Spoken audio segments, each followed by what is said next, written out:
Ji, profil beliau, Ji, sebelum nanti kita masuk ke acara, Bapak Ibu, izinkan saya untuk menjelaskan sedikit profil beliau, Profesor Yusna Zaidah. Beliau memang pakar di bidang hukum keluarga, Nji. Walaupun beberapa penelitiannya ada terkait dengan kompetensi-kompetensi di peradilan agama, terkait peradilan agama, tetapi beliau menulis banyak hal yang terkait dengan hukum keluarga. Misalnya di sini, di 2 tahun terakhir, tulisan beliau tahun 2023 ya, ini sepertinya yang terkait dengan diskresi, Nji. Di sini ada unveiling role of local cultural consideration in judicial discretion. Di sini ini juga sangat menarik saya kira ini analisis tentang putusan hakim pengadilan agama yang terkait dengan masalah warisan di Kalimantan Selatan. Kemudian juga penelitian beliau tentang relevansi ya regulasi tentang ihdad. Jadi di sini juga sangat menarik. Kemudian ada beberapa penelitian beliau juga mulai dari tentang wakaf, arbitrase, kemudian juga beberapa konsep hukum dalam pendekatan usuli. Saya kira ini sangat menarik dan beliau sangat produktif. Jadi ini perlu ditiru, terutama saya ini Prof sebagai apa namanya kader muda Nji, di PDHKI. Terima kasih untuk teladannya, Prof. Baik, Bapak Ibu sekalian, kita akan mulai dan sekarang sudah masuk di jam berapa ini? 7:24, Bapak Ibu, di jam saya di Jawa Tengah, di Semarang. Dan nanti kita akan selesai kurang lebih di jam 21, mungkin lebih sedikit begitu sih, mentoleransi keterlambatan kita pada malam hari ini. Untuk itu, memulai acara ini semoga mendapatkan keberkahan dan kemanfaatan untuk kita semua dan terutama juga untuk forum PDHKI. Mari bersama-sama kita buka dengan membaca basmalah. Bismillahirrahmanirrahim. Bismillahirrahmanirrahim. Selanjutnya, waktu sepenuhnya kami haturkan kepada Profesor Dr. Hajah Yusna Zaidah yang nanti akan mempresentasikan temuan-temuan penelitian beliau, Bapak Ibu, dan nanti akan kita sambung dengan sesi tanya jawab. Jadi, saya kira begitu. Baik. Monggo, Prof, kami haturkan waktu sepenuhnya kepada Prof. Yusna. Bismillahirrahmanirrahim. Assalamualaikum warahmatullahi wabarakatuh. Alhamdulillah. Waalaikumsalam Warahmatullahi warahmatullahi wabarakatuh. wabarakatuh. Alhamdulillah Rabbil Alamin. Salatu wassalamu ala syarafil anbiya wal mursalin. Sayyidina Maulana Muhammadin wa ala alihi washabihi ajma'in. Yang saya hormati rekan-rekan guru besar, rekan-rekan hakim, rekan-rekan di forum asosiasi dosen, dan para mahasiswa serta hadirin semua yang berbahagia. Izinkan saya untuk menyampaikan hasil penelitian terkait diskresi hakim dalam putusan waris di pengadilan agama. Bapak Ibu yang saya hormati, mohon maaf suara saya agak berat malam ini karena lagi flu ini. Tadi sore sakit tenggorokan sudah diusahain sih minum macam-macam ini masih aja agak berat. Jadi mohon harap maklum ini. Oke, lanjut. Eh, iya, latar belakang dari penelitian saya ini dilakukan karena mengingat perkara waris sampai saat ini masih belum punya sumber hukum dalam bentuk legal formal atau dalam bentuk perundang-undangan waris atau tidak. Kita belum punya undang-undang waris. Hal ini menjadi tantangan bagi hakim di pengadilan agama karena mereka diharuskan memberikan alasan dan dasar hukum dalam setiap putusannya. Oleh karena itu, dituntut kreativitas hakim dalam menggali hukum dengan berbagai cara yang tidak menutup kemungkinan menghasilkan putusan yang mengandung diskresi hukum. Selanjutnya, saya sebut diskresi hakim dalam penelitian ini. Oke, lanjut.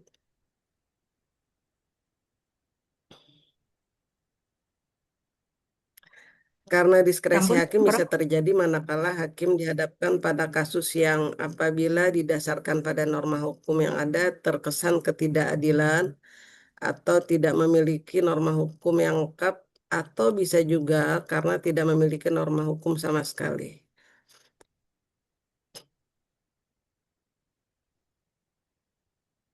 Lanjut.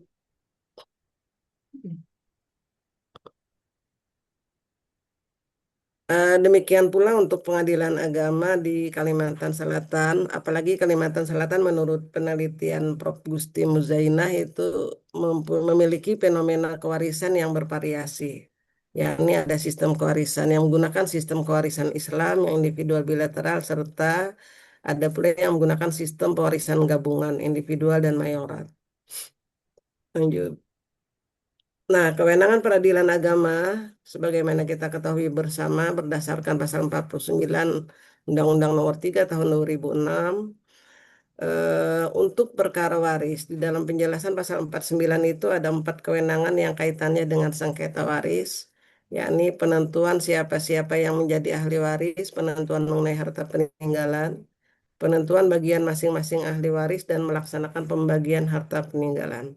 Dalam paparan malam ini saya konsentrasi kepada diskresi hakim untuk penentuan harta peninggalan dan penentuan bagian masing-masing ahli waris.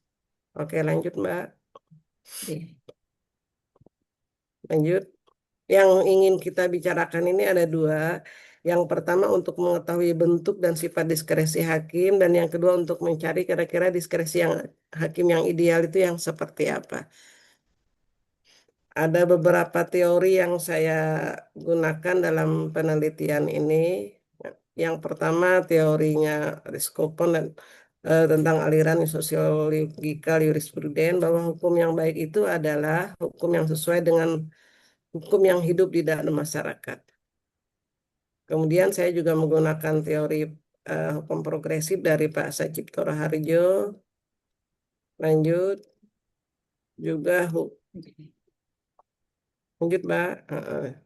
Dan juga saya menggunakan teorinya Derrida tentang dekonstruksi yang mengatakan bahwa teks hukum itu tidak hanya dalam bentuk tulisan atau nas, teks adalah jejaring makna yang dalam dan struktur simbol. Karena nanti saya menemukan ada beberapa diskresi yang ternyata hakim menggunakan kebiasaan masyarakat sebagai dasar pertimbangannya. Oke, lanjut, Mbak. Oke, teori tujuan hukum sudah pasti. Ya, lanjut. Nah, bentuk diskresi hakim dalam putusan waris pada pengadilan agama di Kalimantan Selatan, saya konsentrasi mengambil kepada dua tadi. Yang pertama terkait penentuan harta peninggalan yang saya istilahkan dengan pemurnian harta peninggalan. Dalam putusan pengadilan agama untuk sengketa waris, saya menemukan ada tiga bentuk diskresi hakim. Diskresi ini kita terjemahkan ketika kreativitas hakim ketika eh, tidak ada sumber hukum tertulis atau ada sumber hukum tapi tidak lengkap atau malah tidak bisa menyelesaikan masalah yang ada atau tidak bisa memberikan yang memuaskan bagi masyarakat. Untuk pemurnian harta peninggalan saya menemukan ada tiga bentuk. Yang pertama, putusan waris yang menyertakan pemberian wasiat untuk mantan istri. Jadi pemurnian harta peninggalan itu antara lain hakim memutuskan atau memberikan penetapan bahwa adanya wasiat wajibah untuk mantan istri.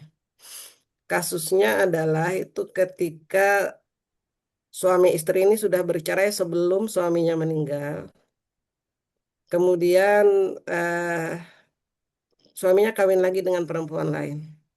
Dalam perkawinan kedua ini suaminya meninggal dan anaknya, anak dari istri pertama ini kemudian ada masalah dengan istri kedua dalam pembagian waris ini.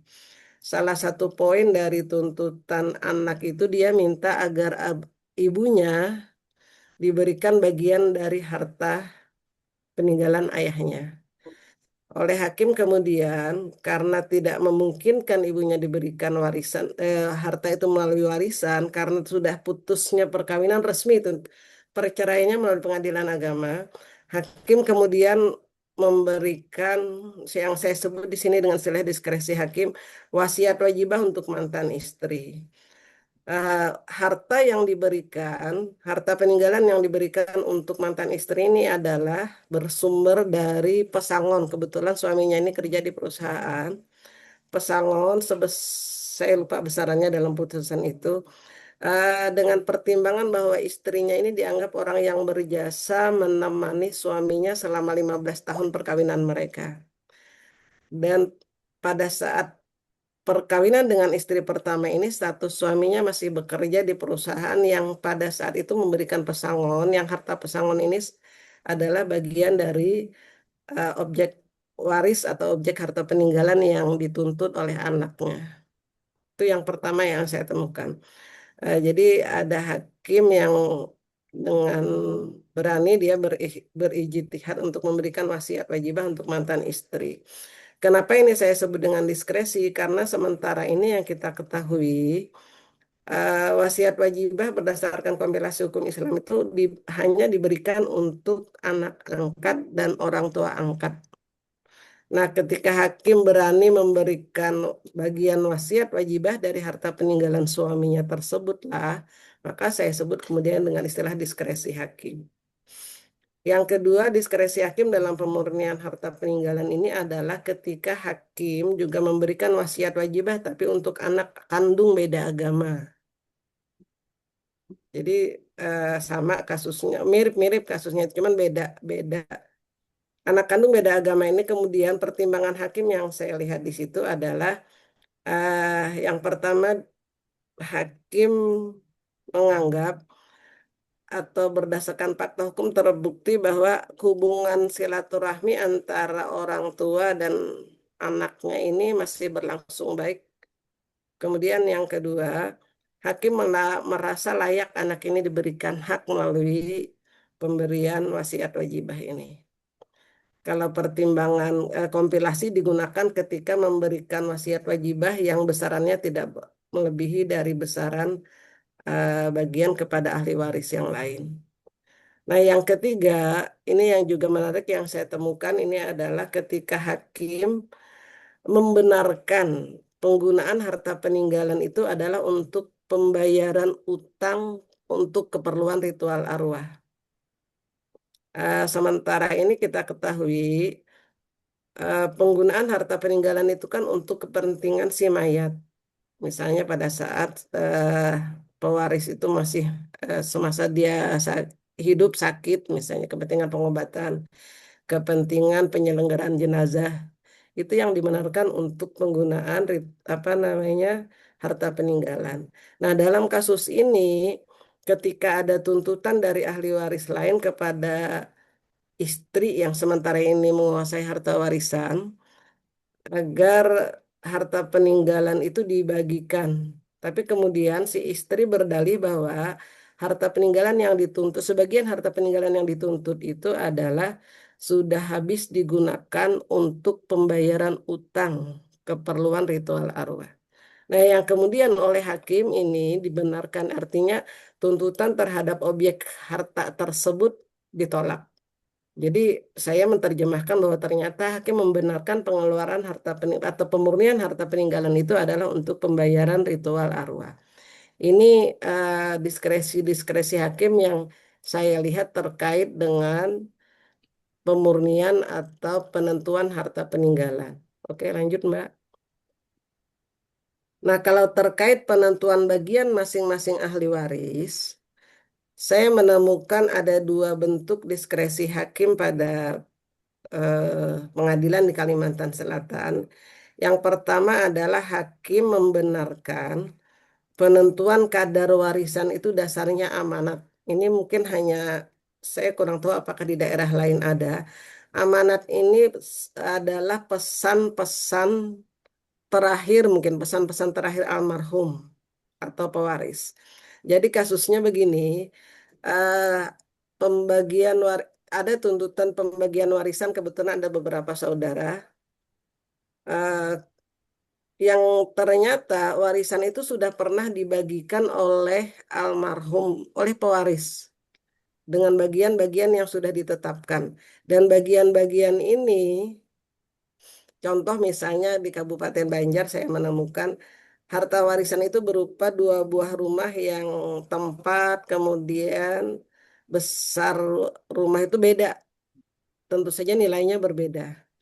Ketika salah satu ahli waris eh, menuntut agar pembagian waris itu dilakukan sesuai dengan faraid, nah si tergugat ini berdalih bahwa pembagian waris yang ada yang selama ini diserahkan ke para ahli waris itu adalah dasarnya adalah amanat dari orang tuanya atau pesan orang tuanya bahwa nanti rumah yang posisinya di sini diserahkan kepada ahli waris A, rumah yang di sini atau tanah yang di sini kepada ahli waris B. Dan si tergugat dalam hal ini salah anak yang menguasai bagian yang menurut penggugat itu kurang pas, bisa menghadirkan saksi yang membenarkan bahwa orang tuanya pernah memberikan amanat ini atau memberikan pesan tentang pembagian waris ini. Dan ini kemudian oleh hakim diakui sebagai kadar pembagian itu ditetapkan berdasarkan apa yang telah ditetapkan oleh orang tuanya tadi. Nah, kemudian yang kedua, untuk penentuan bagian masing-masing ahli waris yang saya temukan itu, ada putusan pengadilan agama yang menetapkan besaran bagian sama antara anak kandung laki-laki dengan anak kandung perempuan. Kasus ini terjadi ketika objek harta warisan yang dibagikan itu adalah saham perusahaan. Fakta yang terungkap di persidangan ternyata kenapa hakim mempunyai berlatar belakang kepada objek warisan itu dikembangkan oleh anak-anak perempuan. Jadi perusahaan itu yang mengembangkan adalah anak-anak perempuan. Kemudian anak-anak perempuan juga yang lebih banyak sumbangsihnya terhadap pengembangan perusahaan itu sejak awal. Jadi dengan alasan keadilan untuk keadilan distributif, kemudian eh, wajar anak laki-laki dan anak perempuan menerima bagian yang sama karena memang anak perempuanlah yang lebih banyak mengembangkan perusahaan itu. Jadi ada dua diskresi yang saya temukan dalam penentuan bagian masing-masing ahli waris ini. Oke, lanjut Mbak. Lanjut. Nah, secara teori ada sifat diskresi yang saya ambil teorinya. Lupa saya. Bahwa diskresi itu ada dua. Yang pertama diskresi bebas, yang kedua adalah diskresi terikat. Nah, di penelitian ini saya tidak menemukan adanya diskresi terikat karena untuk perkara waris memang tidak ada sumber hukum tertulis yang bersifat eh, kaku atau baku selama ini. Kita kan hakim-hakim di pengadilan agama mengambil sumber hukum dari sumber-sumber hukum tidak tertulis. Kalau boleh saya mengkategorikan kompilasi hukum Islam sebagai hukum tidak tertulis. Karena dia tidak dikeluarkan oleh lembaga yang memang berwenang mengeluarkan peraturan perundang-undangan. Sehingga saya mengkategorikan kompilasi hukum Islam pun bukan hukum tertulis. Oleh karena itu, untuk pengadilan agama tidak ada saya temukan diskresi yang sifatnya terikat. Diskresi bebas ini adalah ketika hakim memutuskan perkara tidak ada sumber hukumnya sama sekali, atau ada sumber hukum tapi tidak bisa diterapkan ke kasus yang ditemukan atau kasus yang sedang diselesaikan. Sedangkan semi terikat ini adalah ketika hakim menyelesaikan perkara, dia memiliki beberapa sumber hukum, tapi tidak satu pun sumber hukum itu yang sifatnya tertulis dan hakim pun tidak ada keharusan untuk mengikuti sumber-sumber hukum yang ada. Dia terserah mau mengikuti atau tidak, itu tidak ada keharusan. Sehingga saya istilahkan dengan istilah diskresi semi terikat. Lanjut, Mbak. Lanjut. Ini sudah saya jelaskan tadi.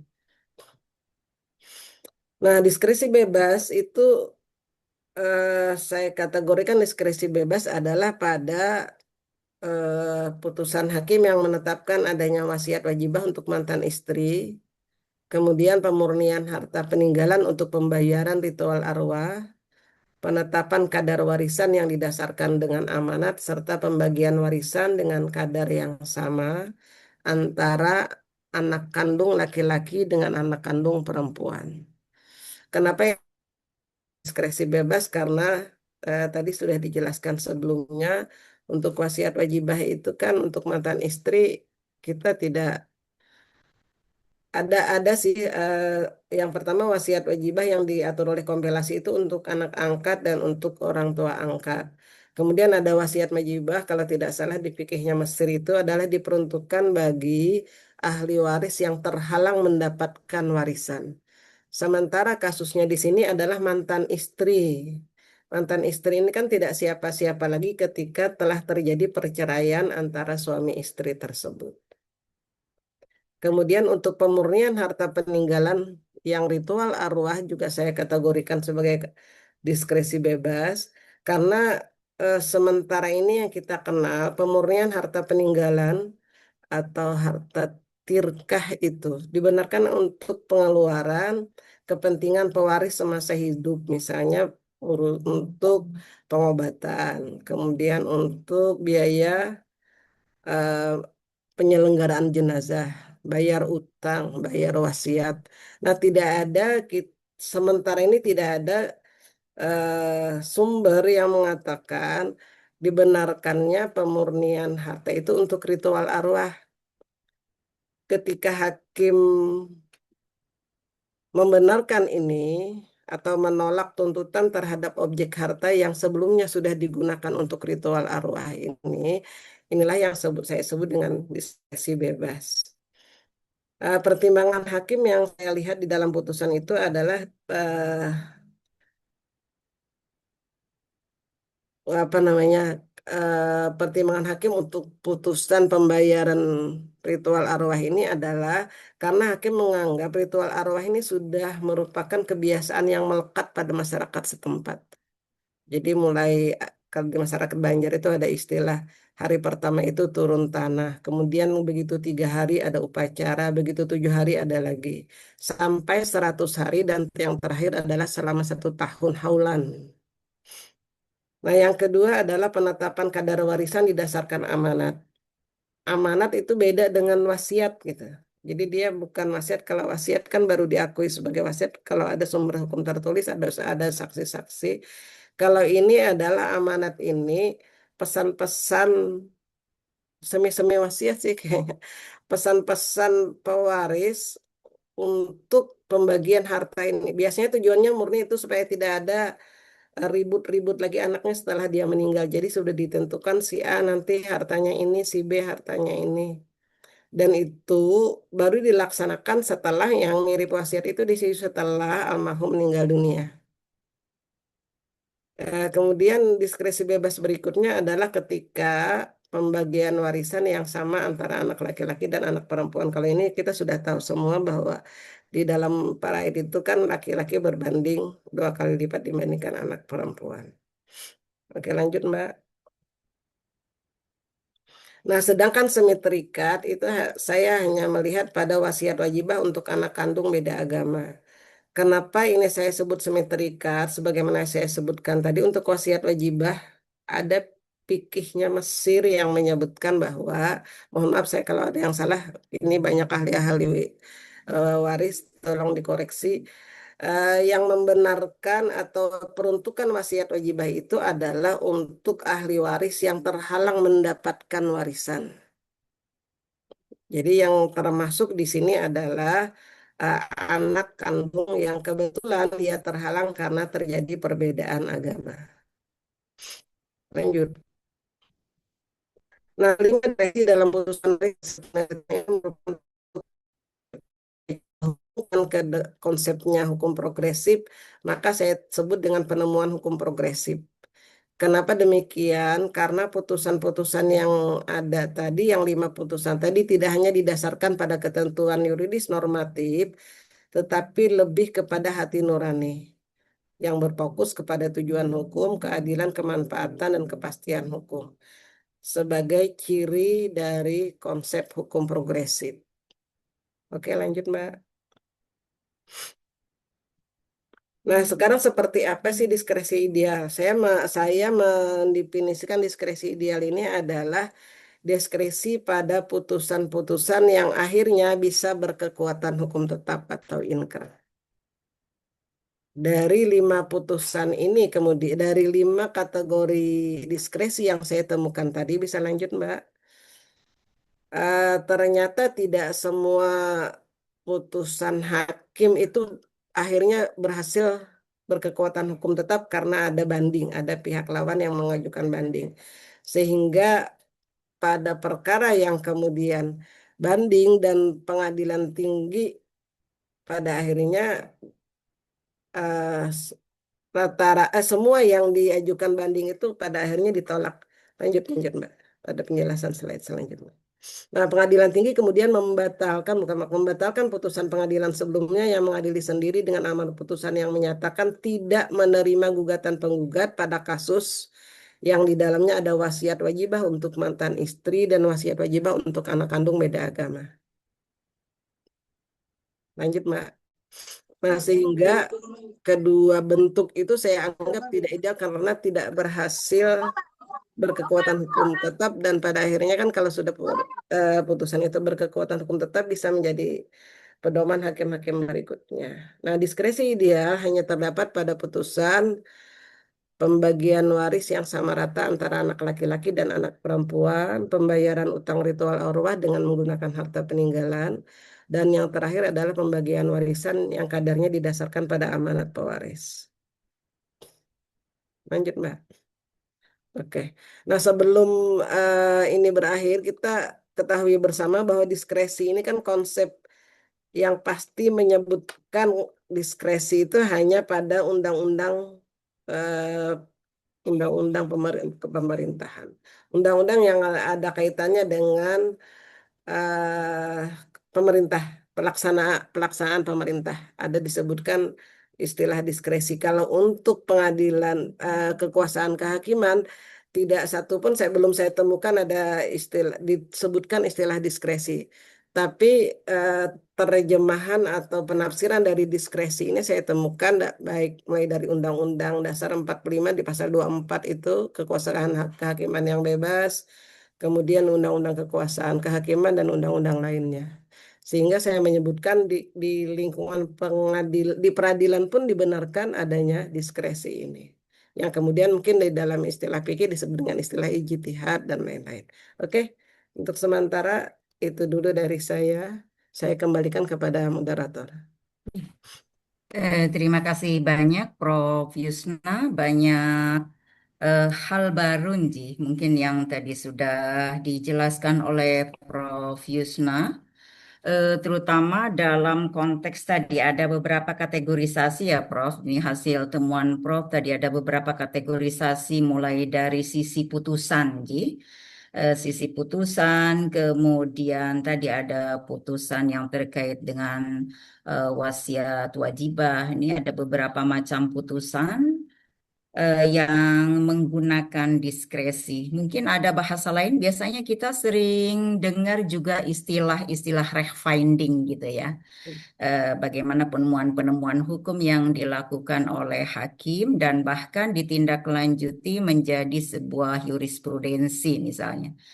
Tapi tadi menarik juga Prof. Yusna itu sudah melakukan kategorisasi mulai dari macam putusan, kemudian juga ada kadar warisan, ada kadar warisan sesuai dengan amanah orang tua, kemudian ada kadar warisan yang pembagiannya, maaf, yang pembagiannya sama antara laki-laki dan perempuan. Bahkan Prof. Yusna itu menemukan istilah baru dan saya kira ini menarik Prof. Tadi ada semi terikat. Semi terikat tidak ada ketentuannya ya Prof. Atau bagaimana tadi penjelasannya, Ji? Tidak ada ketentuannya di dalam regulasi atau ada ketentuannya tetapi tidak jelas begitu, Ji. Jadi dia semi Ada terikat. ketentuan tapi tidak mengikat, Mbak. Ya, ada ketentuan tetapi tidak mengikat. Kemudian ada diskresi bebas dan sekalipun ada konsep diskresi terikat, tetapi dari temuan-temuan yang ada pada kasus-kasus yang Prof. Yusna teliti ternyata tidak ditemukan untuk yang tidak terikat. Dan Prof. Yusna itu juga berhasil menentukan kalau begitu diskresi yang ideal dari beberapa temuan-temuan diskresi yang dilakukan oleh hakim pada putusannya itu juga ada pada beberapa masalah ya, ada tiga, misalnya ada ritual kematian, ada yang terkait dengan tadi ada amanah, dan ada hukum waris, pembagian waris bagi anak laki-laki dan perempuan yang diberi hak yang sama. Baik, Bapak Ibu yang kami hormati, kita masih punya cukup banyak waktu ya. Kami persilahkan kepada Bapak Ibu yang ingin bertanya karena saya kira hal yang terkait dengan diskresi ini tadi kalau kita seperti Prof. Yusna jelaskan di dalam konteks usul fikih ya kita sering menjelaskan atau sering menamakan dengan konsep istihad dan memang hakim itu diberi kebebasan untuk beristihad. Kalau salah dia juga mendapatkan satu pahala, kalau benar mendapatkan dua, Ji. Jadi ya memang hakim diberi kebebasan tentu berdasarkan apa namanya kompetensi pengetahuan hukum yang itu juga sangat apa namanya penting ya memberikan sumbangsih bagaimana kemudian hakim ini menentukan hukum-hukum yang adil bagi para pencari keadilan. Baik Bapak Ibu yang kami hormati, kami persilahkan kepada Bapak Ibu yang ingin bertanya kepada Prof. Yusna.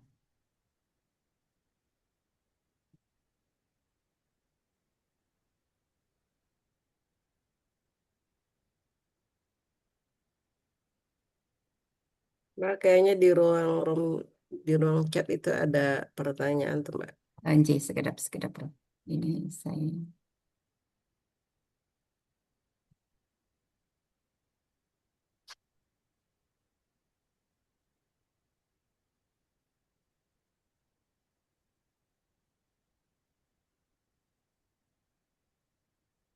Baik, ada yang bertanya di sini, izin bertanya, Prof. Yang pertama, apa yang kemudian, sudah, apa yang kemudian menjadi alasan ditolak atau diterima tadi, Prof? Jadi ini ada pertanyaan begitu, Prof. Mungkin sambil kita menunggu penanya berikutnya, apa yang menjadi dasar? Jadi, apa yang menjadi dasar kemudian diterima dan ditolaknya permohonan dari para penggugat mungkin dalam beberapa kasus ini, Prof. Monggo, Prof. Mungkin sangat dijelaskan terlebih dahulu. Eh, Maksudnya ditolak atau diterima ini apa di tingkat banding atau di pengadilan tingkat pertama? Saya kurang kurang Di sini, membaca. Prof, pertanyaannya, apakah yang pertama, Ji, Prof, apakah diskresi hakim berpotensi menimbulkan ketidakpastian hukum dalam perkara waris? Begitu. Kemudian yang kedua, apakah diskresi hakim itu lebih mencerminkan keadilan substantif dibandingkan keadilan yang formal? Itu ada pertanyaan yang begitu saya tadi yang mana aja? Sepertinya ini, Eh, Prof, deh. oke, izin saya jawab dulu. Ini Oke. pertanyaan dari siapa tuh, Mbak? Pertanyaan dari Bapak Darmiko Suhendra. Ya, makasih Pak Oke. Darmiko. Eh, apakah kemudian diskresi hakim ini akan berpotensi ketidakpastian hukum? Saya kira tidak sepanjang kemudian nanti putusan itu tadi ideal menurut penilaian saya. Ketika putusan itu sudah berkekuatan hukum tetap, maka kan kemudian dia bisa menjadi pedoman bagi hakim-hakim berikutnya. Nah, kemudian untuk perkara waris sebagaimana kita ketahui sampai saat ini kita belum punya hukum tertulis, ada undang kayak perkawinan kan kita sudah punya undang-undang perkawinan.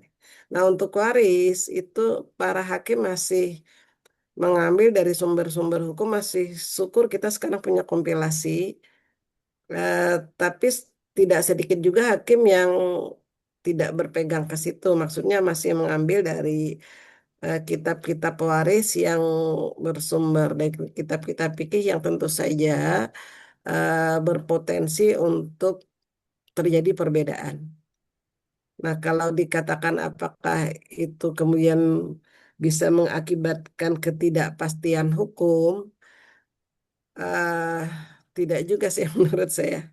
Nah, Bang, perbedaan perbedaan di fikih, perbedaan-perbedaan waris yang ada di fikih yang selama ini dipegang oleh para hakim kita di lingkungan peradilan agama, itu kemudian sebenarnya bisa memberikan peluang kepada hakim untuk lebih banyak pilihan begitu. Banyak pilihan, tapi masing-masing kasus saya lihat dari putusan-putusan yang ada itu ada kekhasan tersendiri. Sehingga ketika hakim memutuskan, ketika dia mengambil dasar-dasar hukum, misalnya dia mengambil dari kompilasi, eh, hakim selalu menggandengnya itu kemudian dengan asas-asas hukum. Jadi contoh dalam dalam putusan yang saya ambil ini, ketika dia memutuskan memberikan wasiat wajibah kepada anak beda agama, walaupun tadi kemudian dia tidak merupakan diskresi ideal karena tidak berkekuatan hukum tetap, dia dia teranulir pada putusan banding. Nah, hakim dengan dia mengambil mengambil dasar itu adalah dia katakan bahwa memang dipikih eh, terhalang ahli waris yang beda agama akan terhalang, tapi kemudian demi demi keadilan terhadap anak kandung dia memberikan porsi melalui wasiat wajibah. Nah, kemudian menjadi iya, untuk untuk untuk putusan-putusan ini memang beberapa putusan kemudian menyebutkan untuk mewujudkan keadilan substantif. Benar apa yang dikatakan oleh Bapak, tujuan hakim di sini rata-rata adalah untuk memberikan keadilan substantif kepada para pihak, kepada para ahli waris. Terutama yang eh, pembagian sama rata antara anak laki-laki dan anak perempuan, anak kandung laki-laki dan anak kandung tadi, Mbak. Oke. Baik, Prof. Ada pertanyaan lain, Prof. Dari Ibu Zakiatul Ulia yang tadi, Nji. Ibu Zakiatul bertanya, apakah yang kemudian menjadi alasan ditolak dan diterimanya banding? Itu pertanyaan yang pertama. Kemudian pertanyaan keduanya, apakah kemudian Prof. Yusna menemukan putusan yang mana hakim itu memutus sama misalnya dengan beberapa putusan di atas. Ini mungkin nanti Ibu Zakiyah bisa ini Ji. Jadi di sini yang pertama tadi Prof, apa yang menjadi dasar ditolak dan diterimanya di banding, di Ataupun putusan banding. Jika kemudian yang kedua apa yang Prof temukan pada putusan itu yang mana hakim itu memutus sama dengan beberapa putusan. Ini bagaimana ini maksudnya ini Oke. mungkin Saya bisa mungkin nanti memahami. Oke, Jeng Jeng saya Jeng. bisa memahami untuk pertanyaan pertama. Ini kayaknya memerlukan penelitian baru lagi ini. Saya tidak sampai ke situ, Mbak Zakiatul Ulia, Bu Zakiatul Ulia. Mm-mm. Saya hanya sampai di informasi bahwa perkara itu kemudian di tingkat banding tidak diterima. Jadi perlu penelitian baru ini. Karena saya hanya meneliti di baru sampai di situ. Baru sampai bahwa kemudian putusan bandingnya dinyatakan tidak diterima. Belum sempat saya melihat apa alasan hakim kemudian menolak atau tidak menerima putusan tersebut. Nah, kemudian untuk putusan-putusan lain, putusan tersebut apakah kemudian digunakan juga ini juga peluang untuk peneliti-peneliti berikutnya. Saya belum sempat melihat ke situ. Minta maaf Bu Zakiatul Ulia, dua hal ini mungkin nanti akan jadi objek penelitian baru ini. Jadi saya belum Prof? sempat melihat apakah Apakah putusan itu kemudian sudah pernah digunakan oleh hakim-hakim lain atau belum belum sempat saya melihat ke situ lagi. Makasih Bu Zakiatulia. Ini mungkin peluang peluang untuk penelitian berikutnya ini. Ji. Terima kasih, Prof. Bapak Ibu, ini sepertinya di chat sudah ini Ji, yang bertanya di chat sudah tidak ada lagi. Monggo silakan kepada Bapak Ibu yang mungkin eh, bisa juga punya penelitian lain yang ternyata beda diskresinya atau mungkin model diskresinya atau besaran diskresinya bisa jadi berbeda pada kasus-kasus di beberapa PA yang lain dan saya kira ini adalah hazanah Ji, bagaimana kemudian hakim dengan kebebasan beristihadnya menemukan tadi hukum-hukum atau finding dan kemudian itu juga bahkan bisa menjadi jurisprudensi. J. Monggo Bapak Ibu yang lain silakan. Ada yang ingin bertanya atau boleh juga bertanya di chat room atau boleh juga langsung Bapak Ibu.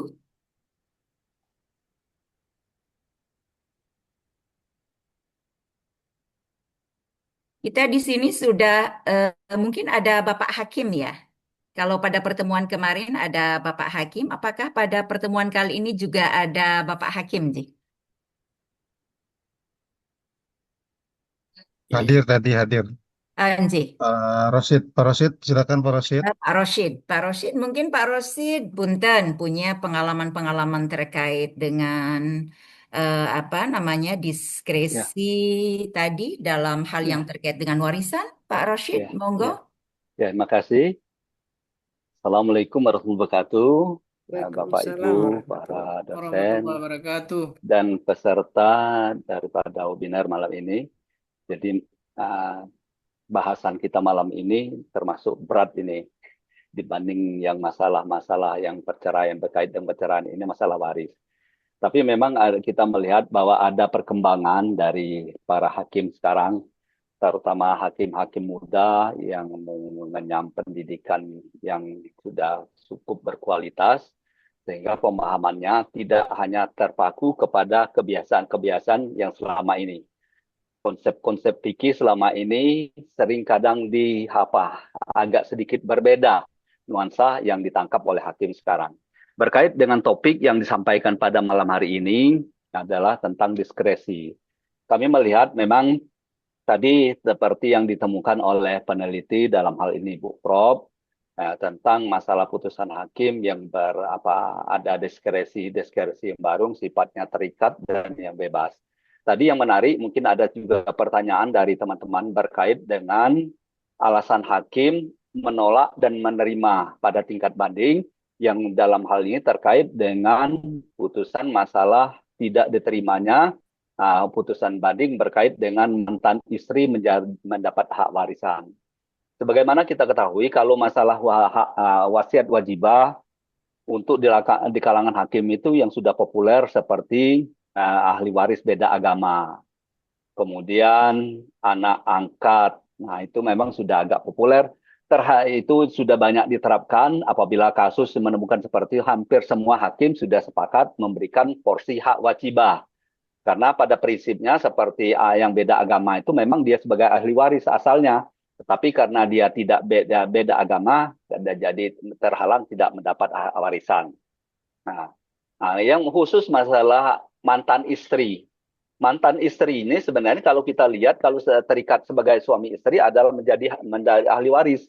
Nah, kenapa dia artinya hakim banding menganggap bahwa tidak mendapat hak warisan?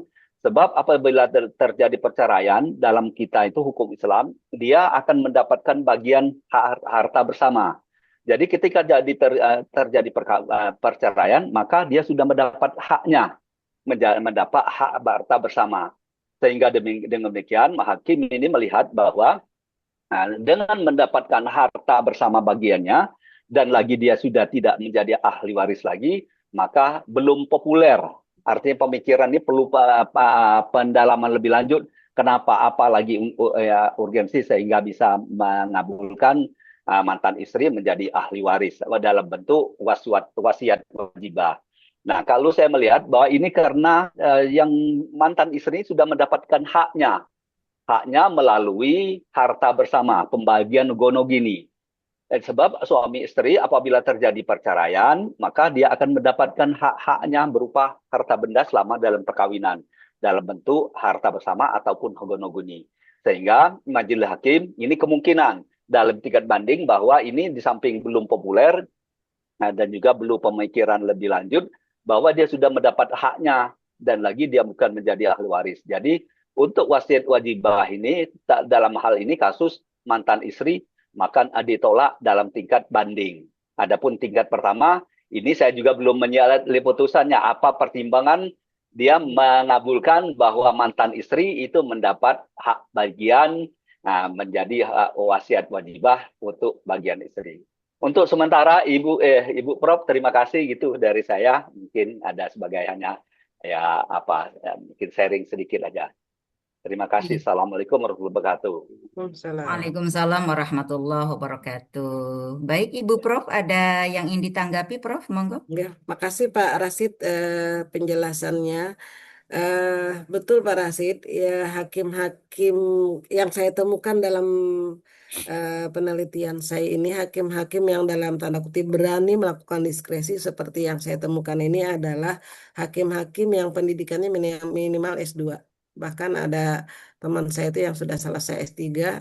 Beberapa putusan ini justru berasal dari hakim tersebut. Jadi memang dari beberapa pengadilan, tapi kemudian dengan hakim yang sama. Jadi beliau pindah ke ini ada lagi diskresinya, pindah ke sini ada lagi diskresinya.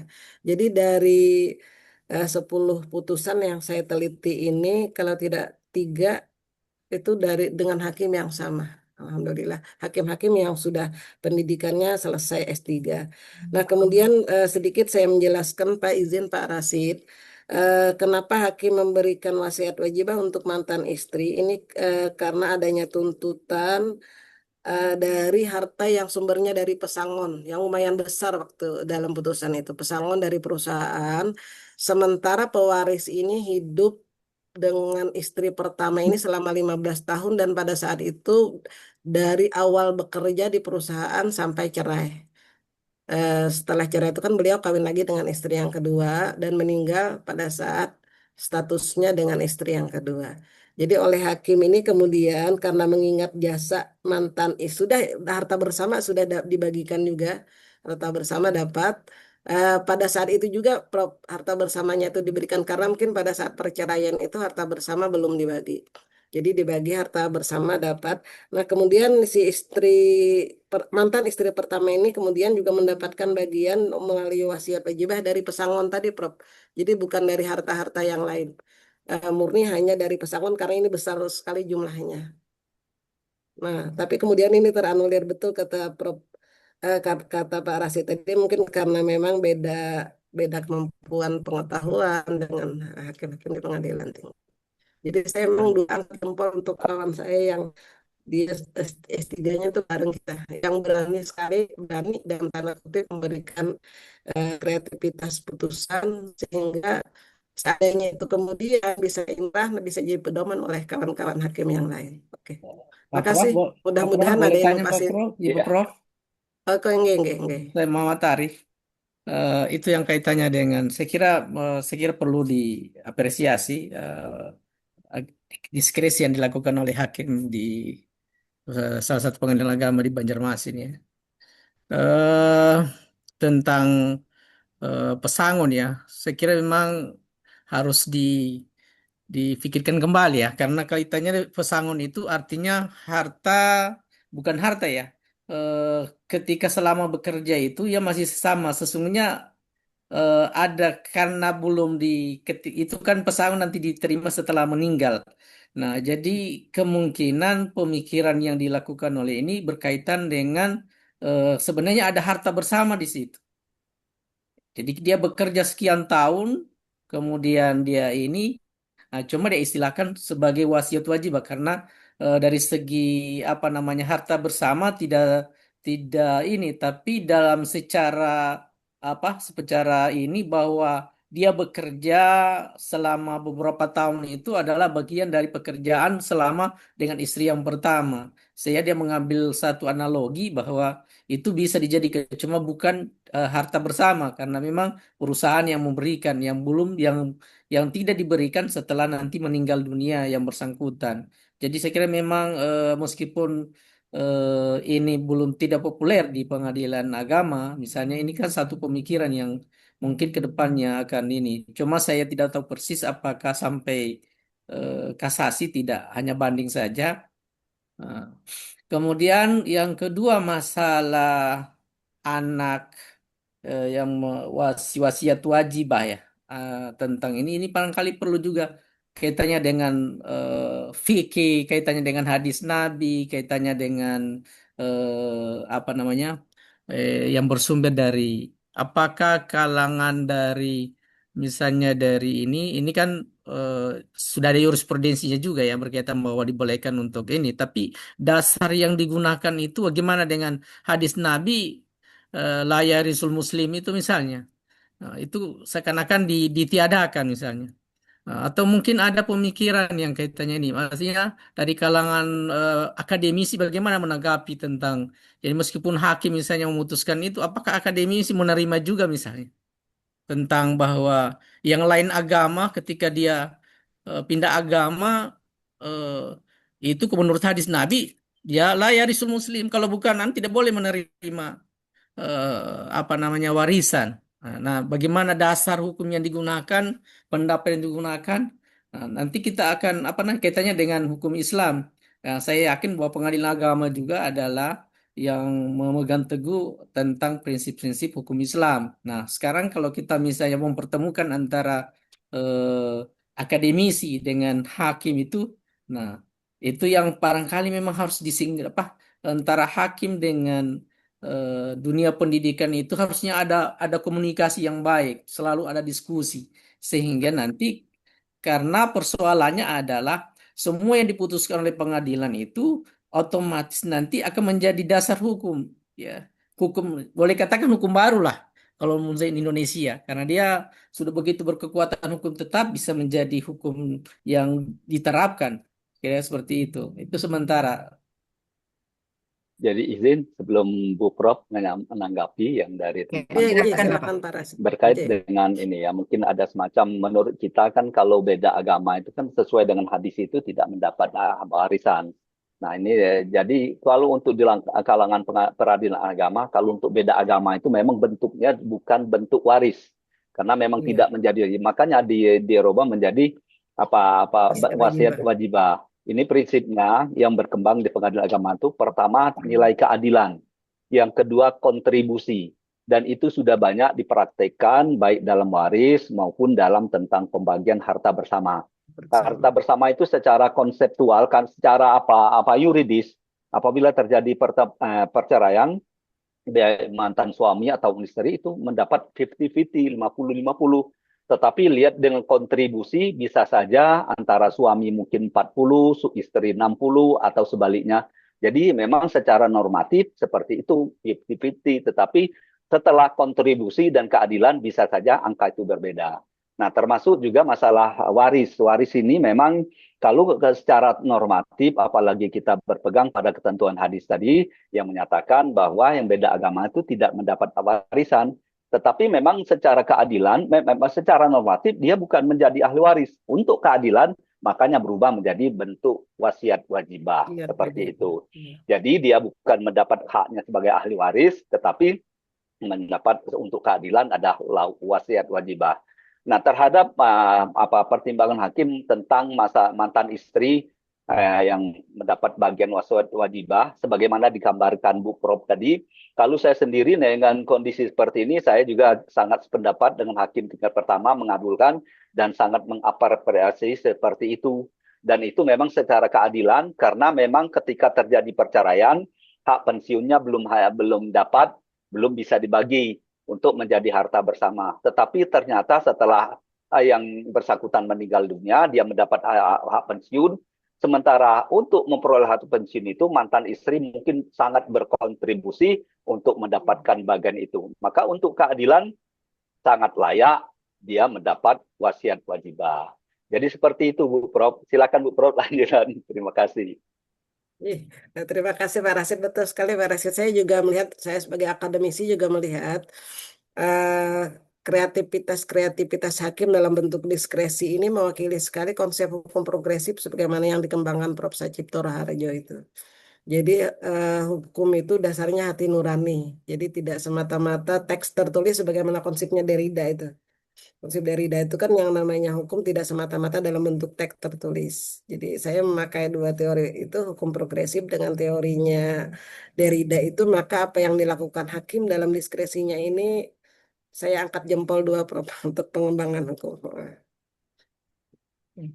Tapi Baik, Prof. saya minta maaf belum sempat melakukan penelitian alasan hakim menolak atau tidak menerima Hmm. gugatan di tingkat banding itu. Nah, mudah-mudahan kesempatan lain, satu penelitian lagi. Ya, menarik Prof. Nanti ditindaklanjutin Ji, Prof. Oke, penelitian. oke. Prof, ada yang bertanya Prof. Sebelum nanti kita ke apa namanya yang bertanya secara langsung di chat ada yang bertanya. Apabila ada putusan yang mengesampingkan pasal 185 KHI, apakah termasuk diskresi? Dan bagaimana nilai kepastian hukumnya? Ini dari Pak Uul Ibu ya, Ibu Uul Fathur Rohmah mungkin Ji, ini Ibu sepertinya Ji. Ibu Uul Fathur Rohmah bertanya, apabila ada putusan yang mengesampingkan pasal 185 KHI, apakah termasuk diskresi? Pasal 185 itu berarti yang terkait dengan ahli waris pengganti sepertinya Ji, ahli Ya. waris pengganti. Dan bagaimana kepastian hukumnya? Begitu pertanyaannya, Prof. Sumonggo, Prof. Iya, makasih Bu UU ya. Nah, makasih Bu UU.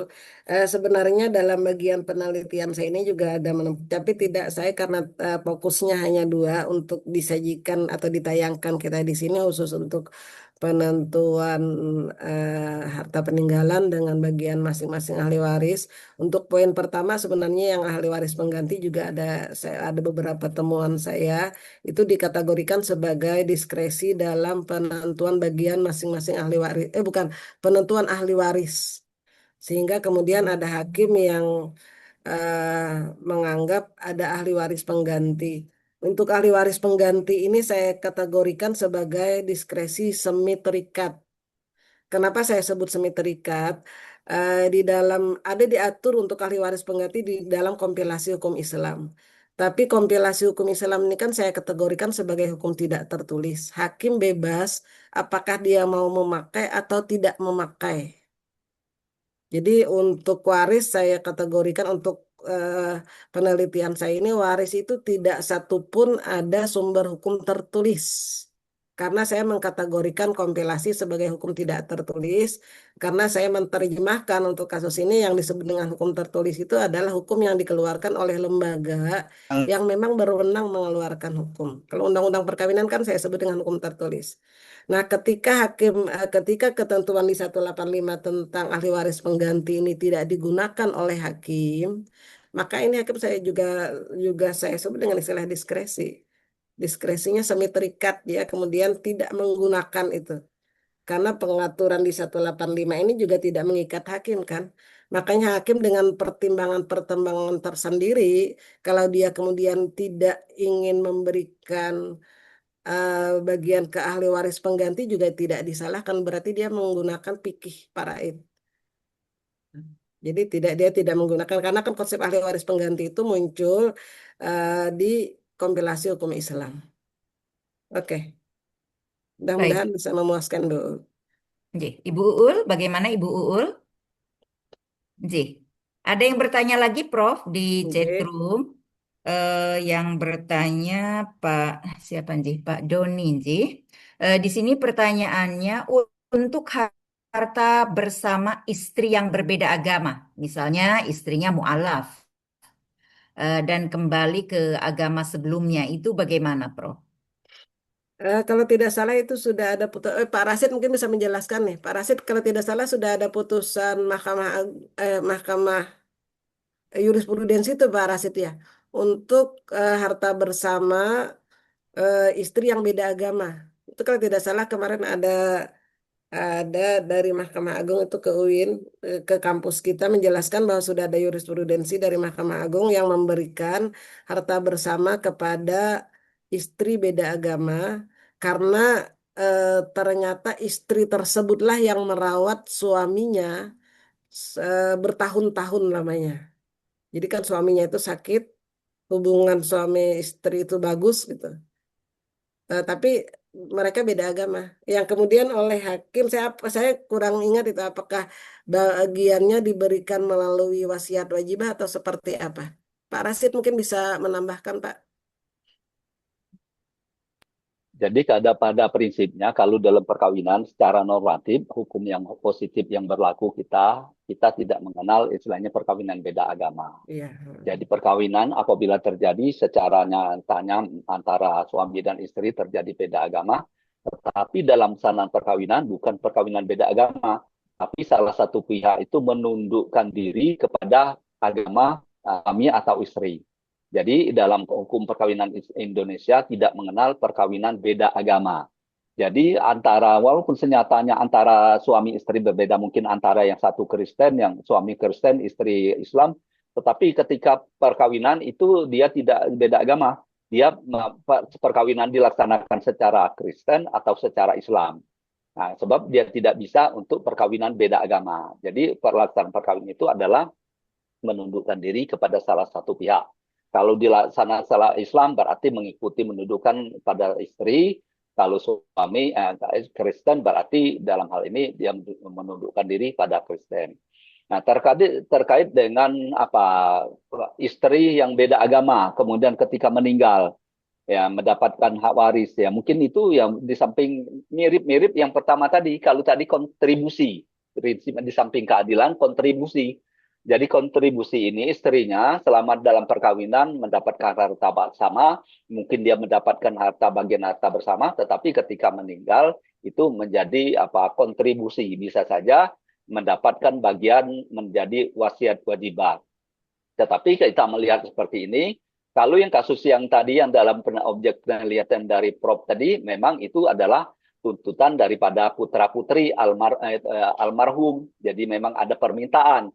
Nah, kalau dalam kasus yang seperti ini, istri yang beda agama ketika mendapatkan warisan, saya juga belum begitu memahami betul itu. Mungkin saya juga harus bisa melihat apa kasus itu, putusan itu bisa melihat apa reasoning, apa latar belakang konstruksi hukum daripada hakim itu yang mengabulkan wasiat wajibah itu. Jadi kalau dalam hal ini saya juga belum bisa mengatakan mengiyakan atau tidak, Bu Prof. Jadi dalam kasus itu saya juga belum begitu secara jelas apakah memang istri itu mendapat wasiat wajibah terhadap suami dan istri yang berbeda agama. Jadi untuk sementara gitu, Prof. Ya, Terima kasih. begini saya pernah, cuman nanti saya coba cari ada jurisprudensi Mahkamah Agung yang memberikan bagian kepada istri yang mungkin kasusnya dia pindah agama setelah kawin atau seperti apa. Kepada istri yang beda agama. Cuman yang saya lupa ini apakah melalui waris atau melalui wasiat wajibah. Ya. Jadi sudah ada jurisprudensinya yang ada putusan Mahkamah Agung yang kemudian memberikan karena pertimbangannya si suami itu sakitnya bertahun-tahun yang merawat adalah si istri beda agama Ya. ini. Nah, saya lupa itu apa namanya, apakah diberikan melalui wasiat wajibah atau diberikan melalui warisan. Ada jurisprudensi Mahkamah Agung. Mungkin Ya. Ibu Prof, Ya, kaitannya dengan apa namanya, ini kan banyak terjadi iya, pernikahannya secara Islam, kemudian karena sesuatu kembali ke agamanya, tapi salah satunya tetap mereka melaksanakan menjalankan suami istri dengan beda agama, itu kan banyak terjadi. Nah, dalam kasus seperti ini, apakah itu yang dimaksud dengan putusan Mahkamah Agung itu atau memang pernikahan yang beda agama. Tapi sekira yang lebih dominan mungkin seperti yang digambarkan tadi Ibu iya, Prof. yang Iya, gambaran pertama Bapak ada yang pertama tadi. Iya, pernikahan secara Islam, heeh. kemudian pisah, Istrinya, kemudian ini kira-kira seperti itu. Kemungkinan iya, bisa menjadikan karena harta bersama itu harta yang didapat pada saat pernikahan kayak selama gitu. perkawinan Iya, berlangsung. Saya kira seperti itu, Ibu Prof. Lupa tuh kemarin ada penjelasan, cuman lupa apakah latar belakangnya itu, apakah dia diberikan lewat harta bersama atau lewat warisan. Tapi yang Ini pasti dalam putusan tersebut hakim menganggap eh, pengorbanan istri untuk merawat suaminya itu harus dihargai begitu. ini mungkin saya tanya juga dengan Pak Rashid ya. Iya, Ini wasiat wajib. Wasiat wajibah itu kan sesungguhnya wasiat itu adalah ketika ada, ini kan hakim memberikan wasiat. Jadi sehingga iya, dianggap iya. sebagai wasiat wajibah. Siap. Nah, dalam hal ini bagiannya itu Tidak eh, boleh tidak boleh melebihi tidak. bagian ahli waris. Nah, Nah, itu yang sesungguhnya. Jadi ketika bicara tentang tidak boleh melebihi dari artinya berarti tidak melebihi sama. Misalnya kalau kedudukannya sebagai anak laki-laki berarti dia seperti anak laki-laki. Kalau anak hmm, perempuan seperti anak perempuan bagiannya. Nah, dalam hal ini sesungguhnya merugikan ahli waris itu sendiri. ya, Sedangkan hadis Nabi, jadi mungkin kalau misalnya dijadikan wasiat wajibah misalnya, tapi jangan melebihi dalam ya, arti jangan sampai merugikan dalam arti ahli waris itu keberatan.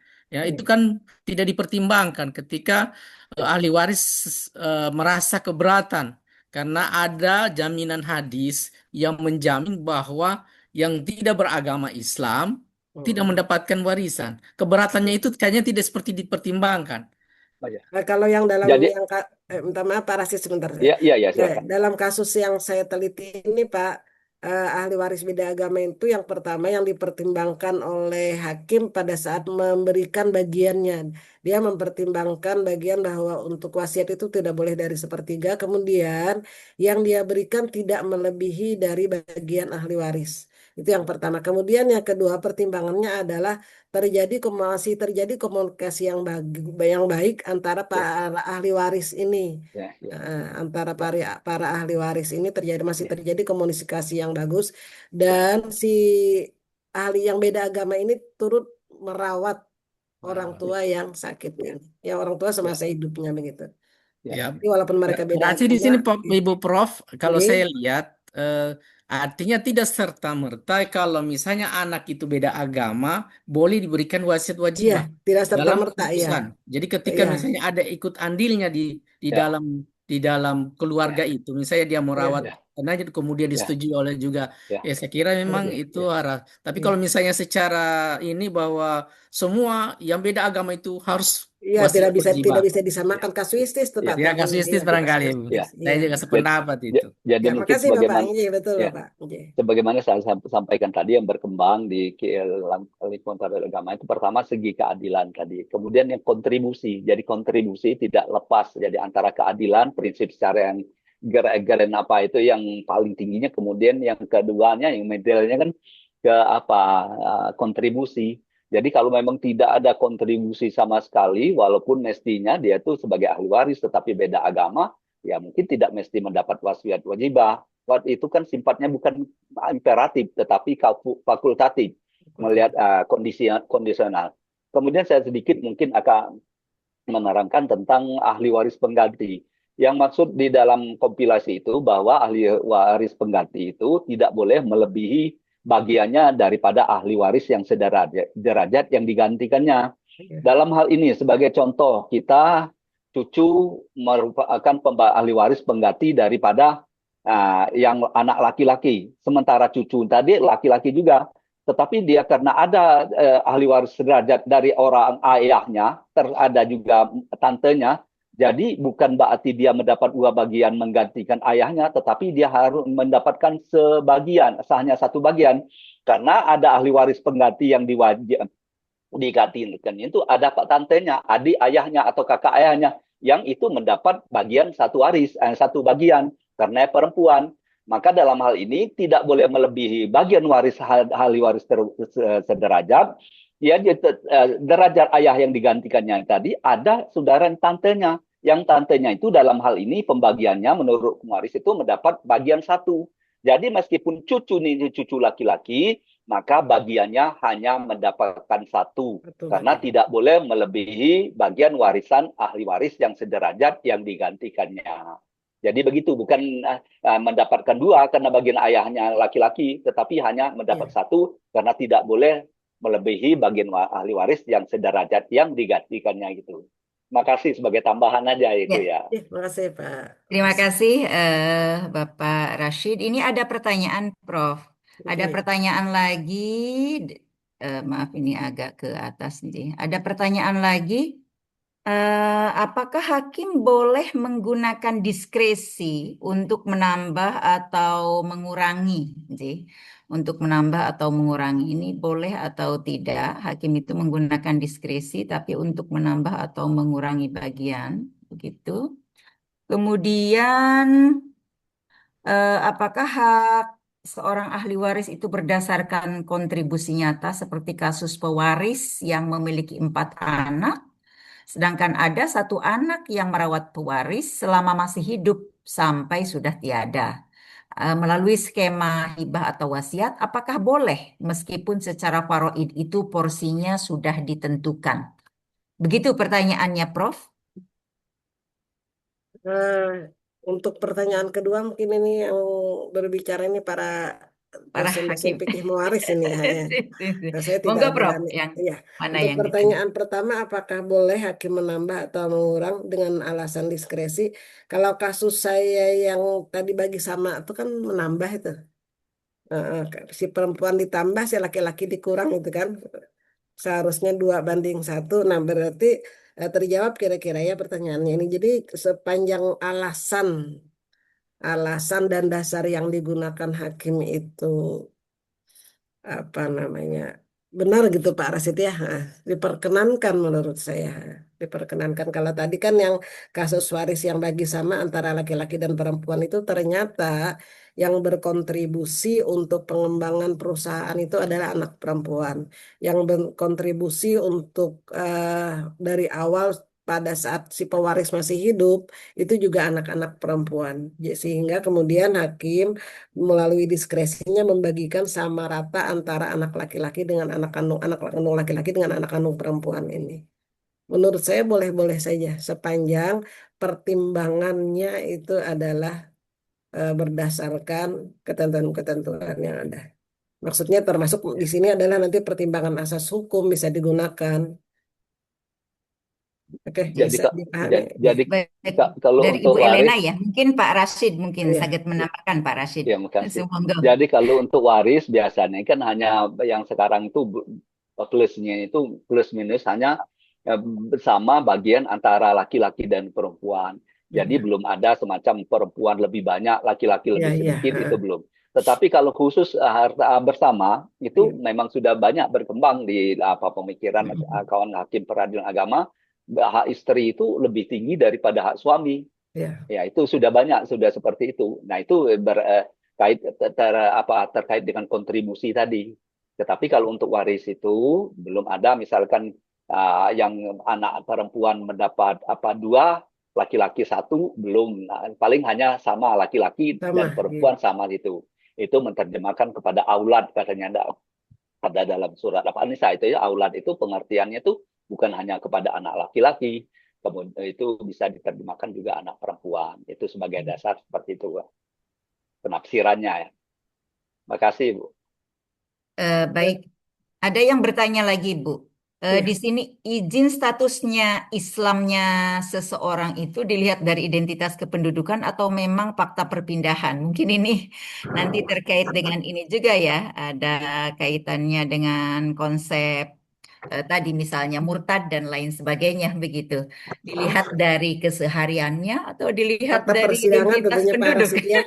Fakta persidangan Pak Rasid ya. Fakta Fakta persidangan, monggo Pak persidangan iya. Rasid eh, atau Fakta Ibu, monggo. persidangan. Karena untuk perkara perdata sebagaimana kita ketahui yang dicari pertama tuh kebenaran formil ya Pak Rasid Ya, ya. Nah, betul betul. kebenaran formil. Betul. Beda dengan pidana, kalau pidana kan Ya. mengutamakan kebenaran material. Nah, dalam kasus yang anak beda agama tadi juga, saya temukan dalam pertimbangannya itu meskipun anaknya itu KTP-nya non-Muslim, tapi hakim tidak menemukan fakta kapan dia mulai pindah agama itu. Apakah pada saat kematian orang tuanya itu dia sudah kan warisnya ini lama nih agak lama proses pembagiannya itu. Hakim tidak menemukan fakta persidangan apakah pada saat meninggalnya orang tua itu si anak ini sudah pindah agama atau belum. Itu yang juga eh, dicantumkan dalam putusan itu. Dicantumkan dalam putusan itu meskipun pada saat kondisi pembagian itu memang jelas-jelas anaknya sudah beda agama. Tapi pada saat itu hakim tidak mungkin tidak terungkap di persidangan apakah pada saat meninggalnya pewaris itu sudah terjadi perbedaan agama itu. Tapi yang pasti hakim dengan alasan keadilan tadi, keadilan, kemudian yang kedua karena komunikasi yang baik tadi antar ahli waris dan komunikasi yang baik antar ahli waris dengan orang tuanya. Itu Bu Baik, Prof. Admin ya, Nje. NJ, apakah ada ini eh, pendapat dari Pak Rashid yang terkait dengan permasalahan kependudukan itu atau sama, Pak Rashid? Ya, sama dengan Prof Sama, itu. NJ. Jadi sebab ada kasus-kasus tertentu, ya memang kalau secara administratif yang bersangkutan itu memang non-Islam. Kita setelah persidangan itu ada juga kita temukan bahwa keluarganya semuanya Islam. Tapi kita lihat bahwa sekarang ini banyak dia yang untuk beralih menjadi KTP secara administratif non-Islam karena akan mendapatkan insentif seperti itu. Itu banyak terjadi di masyarakat kita daerah-daerah tertentu meskipun dia tuh secara administratif memang non-Islam. Tetapi dia mendapat non-Islam, ditulis non-Islam itu karena waktu itu anaknya digratiskan sekolah. Setiap bulan dia mendapat dari, ya kita tidak sebutkan, pokoknya dari organisasi itu mendapat bagian bantuan sosial di rumahnya, untuk di rumah. Tetapi secara pengamalan, dia meskipun secara itu non-Islam, tapi tidak pernah datang ke gereja, tidak pernah. Ada itu hakim secara kasuistik mendalami dalam persidangan itu bisa menjadi salah satu alasan meskipun dia secara administratif tulis agama non-Islam, tetapi secara mungkin ya walaupun tidak bisa menebak secara hati, tapi hakim bisa secara keberpihakannya bahwa dia ya secara nyatanya Islam kayaknya itu sebenar, tapi non-Islam secara KTP seperti itu. Oke.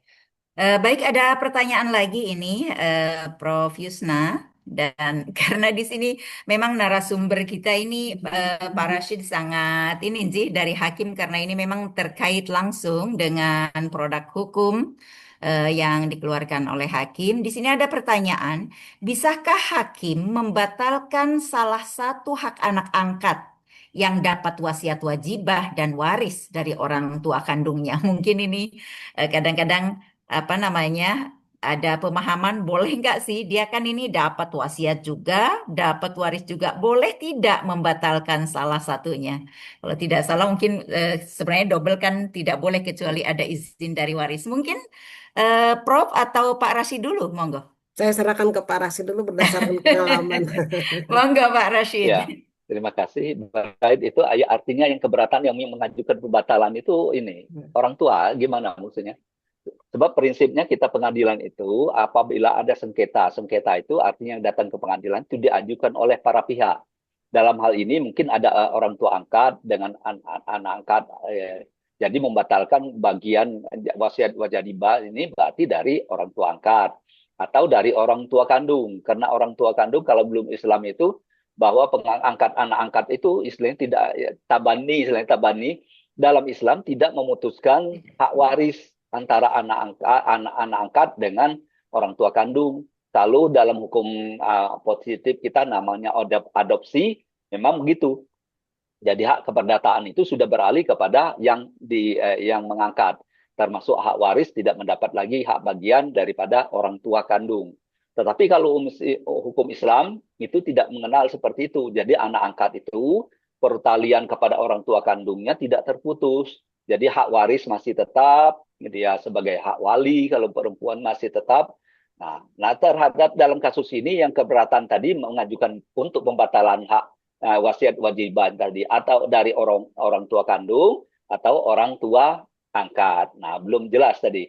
Kalau orang tua angkat karena mendapat itu dia sudah mendapat itu kenapa lagi mau dibatalkan? Karena dia sendiri kan artinya sudah mendapatkan hak itu melalui penetapan pengadilan. Tapi kalau orang tua kandung minta anak tidak mendapatkan hak wasiat wajibah, Ya itu meskipun ada, tapi secara logikanya rasanya agak susah, kecuali apa tertentu. Kenapa kok orang tua keberatan terhadap anak mendapatkan bagian wasiat wajibah daripada orang tua angkatnya? Jadi belum bisa jelas, artinya duduk persoalannya yang keberatan itu tadi untuk membatalkan itu apakah orang tua angkat atau orang tua kandung dari anak tadi. Ya. Kasih Bu ya. Baik, Pak Juan Saka ya, sudah dijawab oleh Pak Rashid. Jadi dia punya orang tua kandung juga punya orang tua angkat. Orang tua angkat ngasihnya wasiat wajibah, orang tua kandung ngasihnya waris. Begitu kan ini pertanyaannya begitu. Apakah hakim bisa membatalkan salah satu? NC. Ya, Boleh Baik, boleh hakim tidak bisa mempertajam membatalkan Pak tanpa Rashid. ya. Jadi Boleh pertanyaan, sedikit mungkin dikit. yang Jadi dimaksudkan ya, yang misalnya kan banyak orang tua memberikan ya. wasiat itu melebihi daripada yang sesungguhnya. Jadi sementara wasiat itu kan hanya dibatasi sepertiga, ternyata wasiatnya melebihi dari sepertiga. Nah, itu biasa menjadi problem ketika anak-anaknya ini keberatan dengan wasiat yang diberikan orang tua.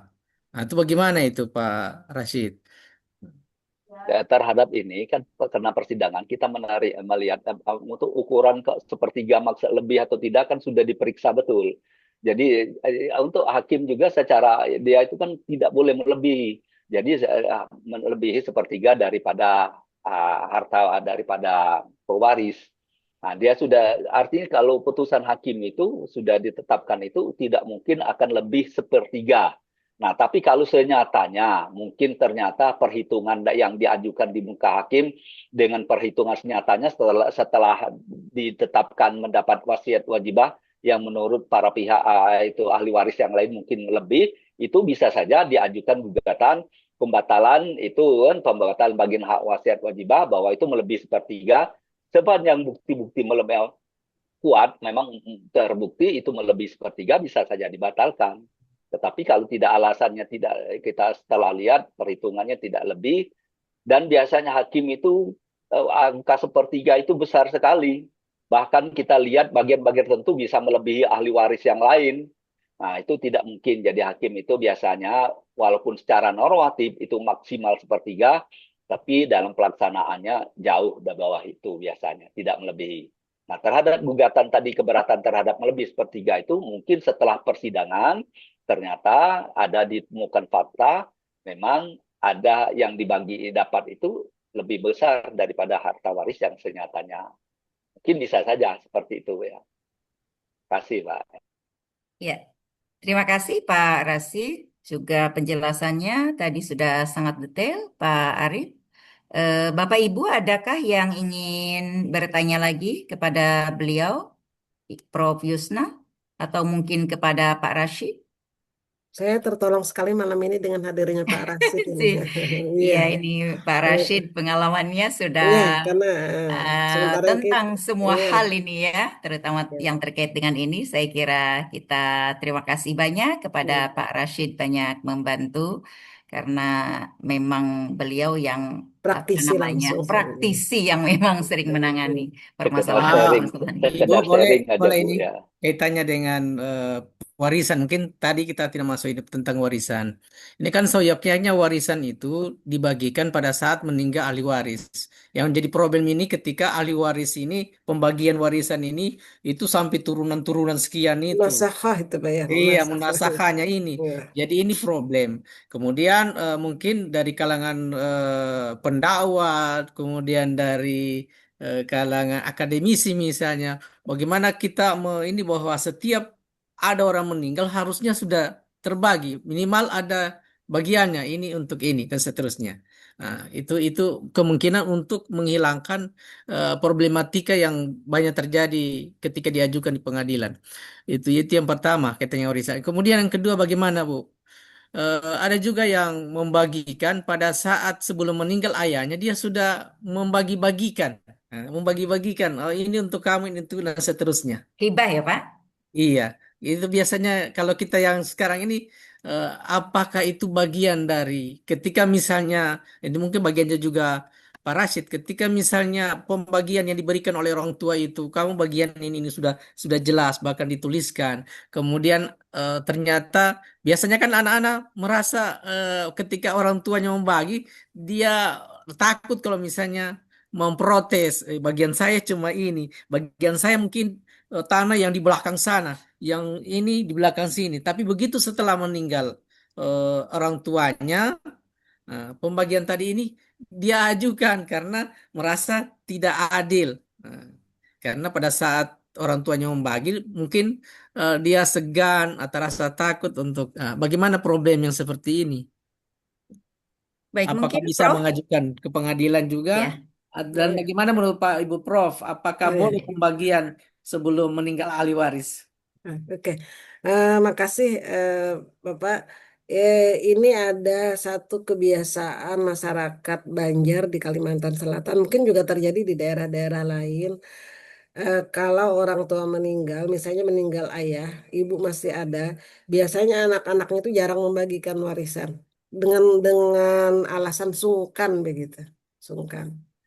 Sehingga itu yang tadi bisa mengakibatkan ya munasabah tadi kan berlapis-lapis. Nah, kasus seperti apa yang sampean ceritakan tadi ada dalam penelitian saya ini, yang kemudian mereka pada akhirnya menyetujui dan yang waris pembagiannya didasarkan amanat tadi. Jadi si ayah, si orang tua lah, saya kurang lihat apakah ini ayah atau ibu, pada saat beliau masih hidup itu sudah membagikan warisannya.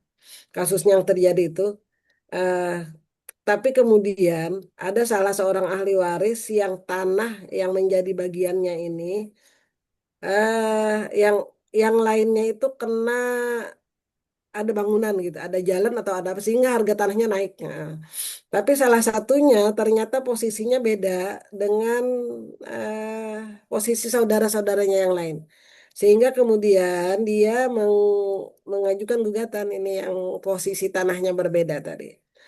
Tapi pada akhirnya dengan alasan karena yang masing-masing yang sudah di pinggir jalan tadi pada dijual semua Pak, rata-rata sudah dijual tanahnya. Jadi tidak mungkin dibagi kembali. Hakim kemudian dalam putusannya itu menyatakan bahwa amanat orang tuanya itu dinyatakan sah begitu dalam putusan itu. Dan itu pada akhirnya yang keberatan tadi dengan orang Banjar sangat menghargai Pak amanat itu. Jadi istilah amanat, jadi saya juga tidak tahu bagaimana pendekatan hakim pada akhirnya si ahli waris yang keberatan tadi pada akhirnya menerima ya sudah kalau itu yang terjadi begitu. Nah, karena ini posisi tanahnya Pak yang kebutuhan begitu sudah dibagikan dia berada di pinggir jalan yang harganya berbeda dengan dan jalan itu kemudian datangnya kemudian Pak bukan pada saat orang tuanya membagikan. Nah, kemudian pada masyarakat Banjar juga ada kebiasaan itu juga terjadi pada orang tua ibu saya. Beliau pada saat hidup tuh membagikan warisan. Jadi si A dapat ini, si B dapat ini, yang kemudian beliau berpesan selama aku hidup aku yang pakai dulu. Nanti setelah aku meninggal silahkan bagi-bagi. Tapi itu untungnya tidak berujung perbedaan harga tanah dan lain-lain. Nah, jadi tujuan orang tua kalau yang di daerah untuk Kalimantan Selatan itu agar anak-anak tidak terjadi sengketa lah setelah beliau meninggal. Tapi posisinya ini tidak waris ya Pak Rasid ya. Karena yang namanya waris itu kan batasnya setelah itu setelah meninggalnya meninggal, pewaris. ya, betul ya. Meninggalnya pewaris. Jadi hibah mungkin ini, hibah wasiat mungkin Pak ya istilahnya itu. Hibah wasiat atau seperti apa. Jadi orang tuanya membagikan semasa dia hidup. Anak si A dapat ini, si B dapat ini. Tapi dia tidak menyerahkan langsung, diserahkan nanti setelah beliau meninggal. Silahkan ambil, kata beliau setelah aku meninggal. Ini juga fenomena waris yang eh, apa yang terjadi di masyarakat di Kalimantan Selatan. Gitu Pak Baik, Arif. Ya. baik, terima kasih Prof. Terima kasih Pak Arif. Mungkin kita satu lagi saja karena waktu kita tinggal 8 menit. Bapak Ibu, ada pertanyaan bagaimana jika ada orang tua yang berwasiat kepada anaknya untuk menyerahkan seluruh tabungannya kepada saudara kandung orang tua? Apakah harus dilaksanakan? Sedang anak-anaknya terdiri dari 3 orang anak perempuan dan 1 orang anak laki-laki. Ya. Ada pertanyaan mungkin terakhir, Prof. Semua enggak, Prof? Kita mungkin kembali ke prinsip awal tadi bahwa wasiat itu tidak boleh sepertiga dari apa, tidak boleh melebihi. Kalau seluruhnya itu kan seluruh tabungan ya, seluruh tabungan ya. Nah, kemudian itu juga perlu dipertimbangkan, wasiat itu kan kalau sampai menyengsarakan ahli waris juga tidak dibolehkan ya Pak Rasid ya. Iya. Nah, jadi ada pertimbangan-pertimbangan tersendiri. Kalau itu seandainya itu diajukan di pengadilan mungkin ada pertimbangan-pertimbangan tersendiri nanti bagi hakim. Tapi secara teori tadi wasiat kan tidak boleh melebihi dari sepertiga dari. Itu mungkin jawaban saya. Pak Rasid mungkin bisa menambahkan. Dan ke Monggo para Pak Rashid. pakar-pakar ahli waris ini mungkin kalau saya kan tidak punya kepakaran di situ. Saya kebetulan di guru besarnya di hukum acara Pak Rasid. Nah, Terima kasih. Sebagai tambahan aja, jadi iya, kalau lihat kasus posisinya tadi, artinya bahwa ahli waris anak-anak tidak mendapat harta warisin dari orang tuanya, sementara orang tuanya sudah menghibahkan harta bendanya itu kepada saudara kandungnya ya, seperti itu Bu ya. iya, Iya. Ya, pertama memang ketentuan wasiat itu, wasiat tidak boleh melebihi daripada sepertiga dari harta peninggalan daripada yang pewaris tadi atau pewasiat. Kemudian kita lihat juga apabila melebihi daripada itu bisa ahli warisnya bisa menggugat. Dalam hal ini ya artinya kan hak waris itu tidak bisa dibatalkan secara dengan hibah tadi. Jadi hibah itu bisa jadi namanya pembatalan hibah. Pembatalan hibah itu artinya hibah itu dibatalkan, tidak boleh melebihi sepertiga. Nah, dan jadi 2/3 itu dibagikan kepada ahli waris yang menjatuhkan gugatan tadi.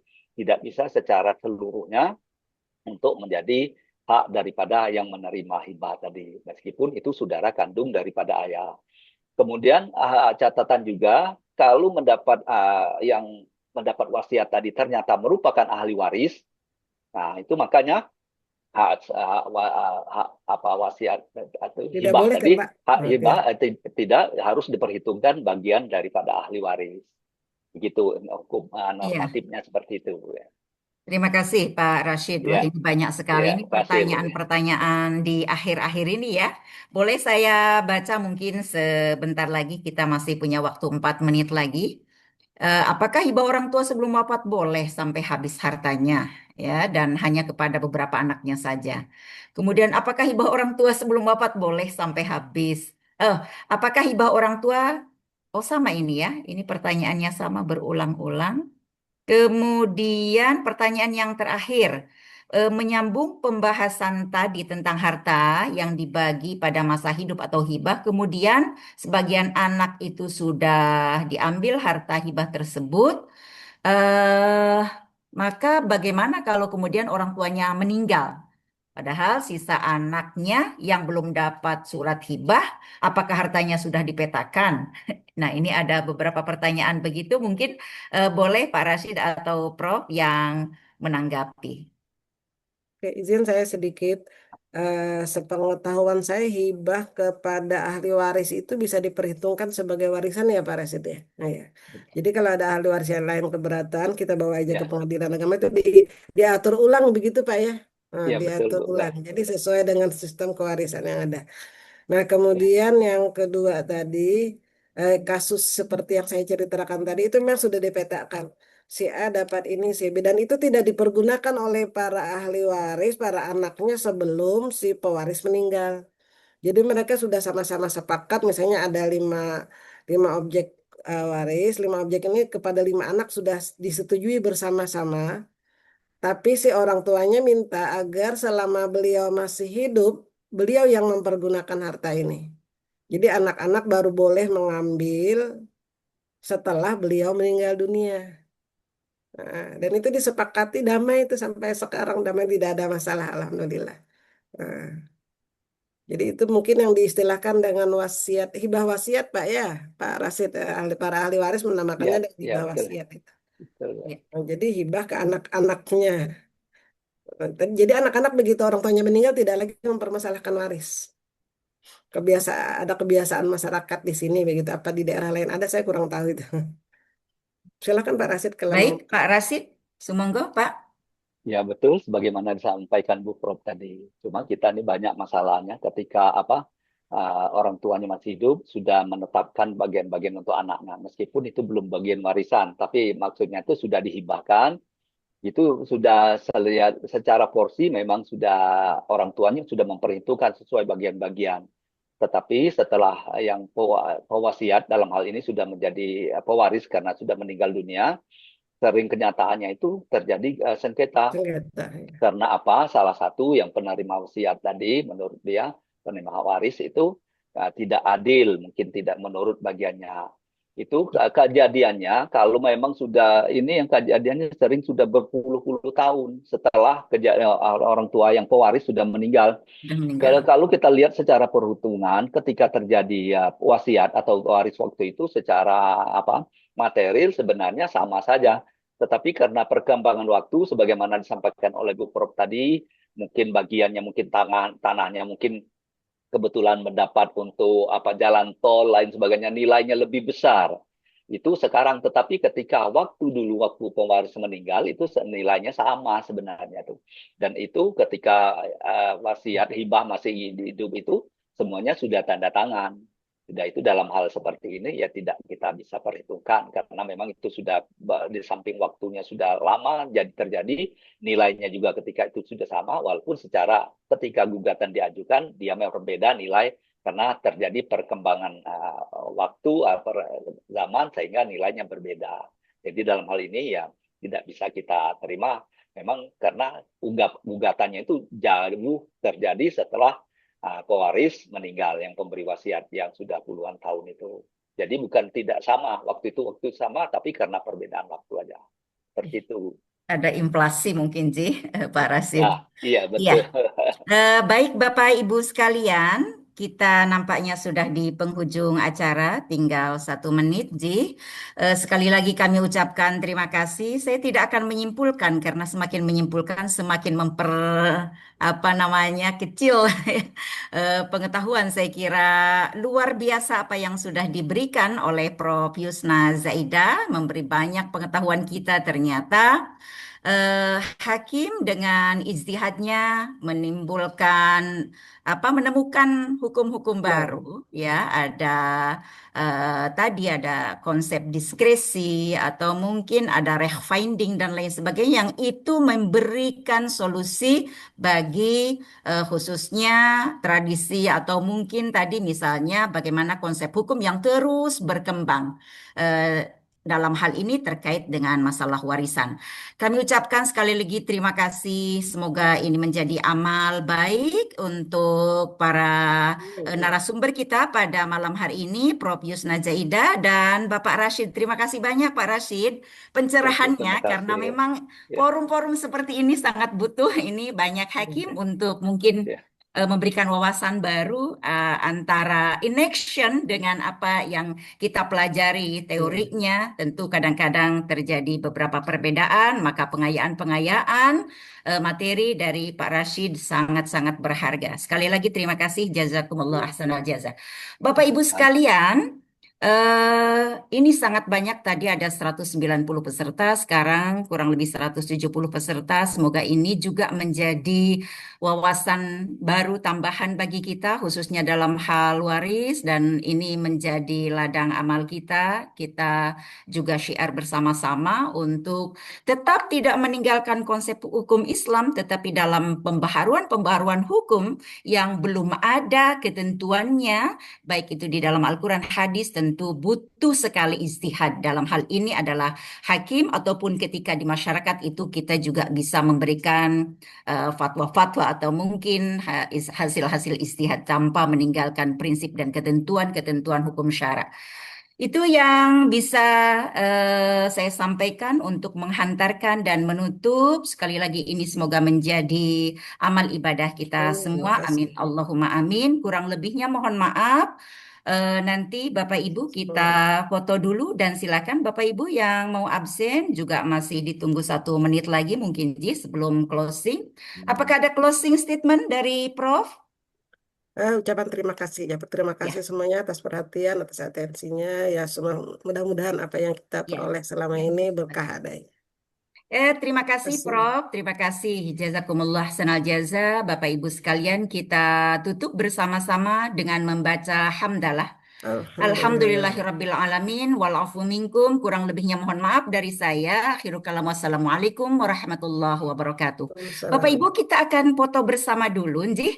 Bapak Ibu dimulai dari slide pertama. Senyum Bapak Ibu.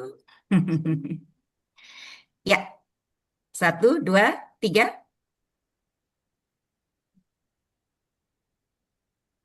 Gimana Teteh? Sudah oke? Ah iya, bisa lanjut ke slide yang kedua? Maaf Bapak Ibu agak agak error ini Ji. Apa namanya? Mungkin saya bisa dibantu juga oleh yang lain ini Ji. Kok saya agak error? Oh, share screen-nya mungkin saged di ini Ji. Share screen-nya saged ditutup dulu karena tidak bisa memfoto kalau ada share screen. Baik, yang berikutnya Bapak Ibu.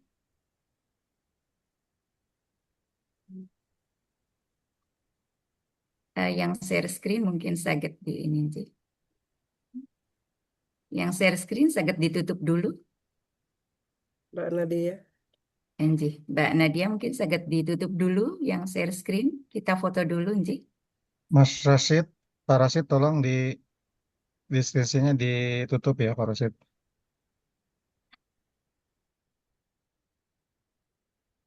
Ke klik ya kira-kira itu Pak Rasid. Izin Pak Rashid, tolong share-nya itu di share screen-nya ditutup Di, dulu Pak Rashid. Share screen di atas Pak Rasid. iya. Enji, baik. Kita mulai lagi Bapak Ibu.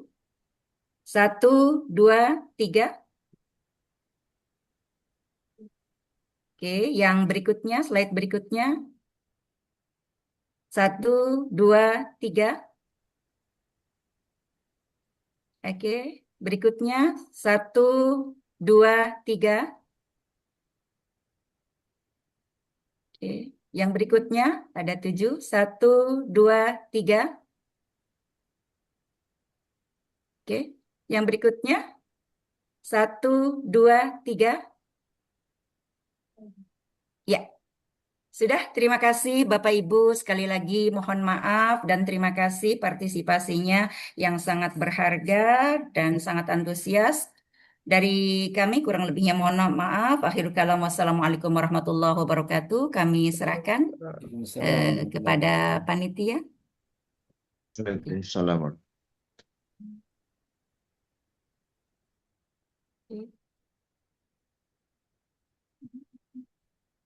Terima kasih Prof. Yusna, izin Iya, lab. sama-sama. Makasih banyak. Izin saya keluar. Terima kasih Prof. Abdul Qadir Al-Jailani, J. Matur nuwun, Bapak Sekretaris. Pak Qadir, Bu Patum, selamat atas jabatan barunya. Anji, Ibu Patum juga selamat. Iya, Pak Qadir. Izin lab.